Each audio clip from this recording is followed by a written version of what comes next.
Hi, it's Chris Watkin here, and I'm with Matt and Neil Baldock, who are estate agents from Chelmsford with their firm Charles David Casson. Everyone seems to be talking about the self-employed estate agency model, but what is the difference between self-employed estate agency and starting your own business? Talk to me.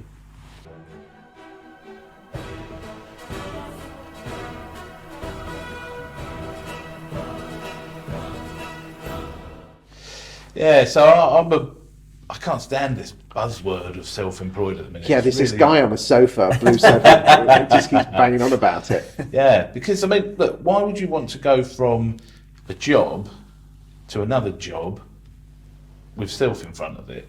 For me, it's just you're starting a business, and then also for me, there's nothing new about it. Business partnerships is the way we view it, and business partnerships have been going on for years. I mean, it's a cheap way to get into business because, you know, you set your own estate agents up. You know, you've got to wave upon me. You've got £1,000 a month. It's £500 a month for the first 6 months with Rightmove. And then she goes up to £1,000. Then you've got all the other costs involved. It's a cheap way to start the business, isn't it? I think some people are looking at it as a cheap way to get employees. You really think that way? Yeah, I do. I think there's a lot of people out there that have thought we need more revenue. You know, and we all know the basics. You know, you hire someone great and they make you a lot of money, but and in business life you're always taught, you know, hire the best people, surround yourself with the best people. The reality of a business is if you don't have those deep pockets at the start, sometimes you can't do that. And I think there's some firms out there that are thinking we want the people, we can't pay the basics, so this is the way they've kind of done it. So I actually think they are technically employed, but just without a basic wage. Do you think it takes a different mindset from being a self-employed estate agent to actually starting your own business with the proverbial name across the door? And I know the difference isn't that you've got no support or guidance. Yeah, sorry, what are you saying, Chris? If the different mindset to do it on your own I think, yes, probably, but also I think it's just there's a different mindset of a business owner, whether you're doing it in partnership with somebody, buying a full franchise, doing a joint venture with somebody, to just thinking I'm going to be self-employed, but it's that part of having the employed word in it for me that doesn't work, because when you go self-employed, you're not employed at all. You're the master of your own destiny.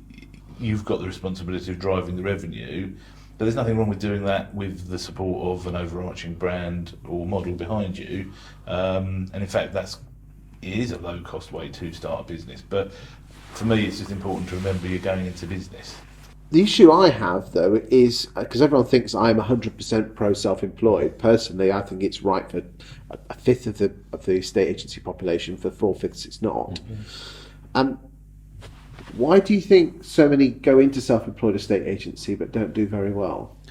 Because they don't. I think they're sold a dream sometimes, and I don't think they look into it enough. What I would say is, I think it's fantastic that there's so many different options out there at the moment, because, you know, there is, you know, anytime you look on LinkedIn, there's somebody else offering a self-employed option. So the more options there are out there, in theory, the more choice for the agent, the happier the agent, the better job he does, the better for the consumer at the end of it, the client. So it should filter through. I think there's a lot of agents that just they see the number, you know, I can earn this much money, and they don't actually look into. Yeah, there's plenty of people. I can earn £100,000 and work 30 hours a week. Because let's be honest, you know, traditionally, and I think it is changing, but traditionally, employed estate agency is not well paid. You know, the public's perception of what we earn in reality are very different things. Well, according to the home moving survey done by the Property Academy, and they you know, their surveys 5, 6, 7,000 people.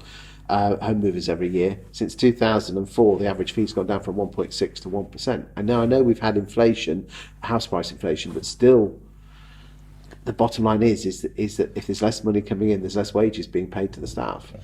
Yeah, and also I think, and especially, you know, when I very first started, you know, nearly 20 years ago, the name of the game was pay them a low basic and they'll work harder to get the commission. Doesn't work that way with millennials now, does it? No. Yeah, that's right. Yeah. No, but I don't think it should work that way, you know, generally. But I do think a lot of agents, they see the goal. They think, oh look, you know, that person says they're earning £100,000. That one's on Instagram in Dubai.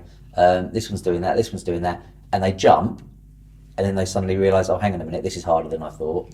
And they What advice would you give to, because again, nothing against millennials, it's just that's we all know what the age range is. What would you say to valuers in their late 20s and early 30s wanting something different from their estate agency career? I think have a look at your why, and why do you want something different from it? What are your life goals? And shop around. I would speak to everybody. If I was going to do it personally, I would speak to every single model out there, option out there, and find the right seat for me, because not everybody's right for it, but equally the model is not right for everybody or each company, so it's worth shopping around. And also, because I do think, there's one big thing with employed agents, especially from a corporate background, and it's easy to pick on the corporates, is they say, I'm just treated like a number, I feel like a number.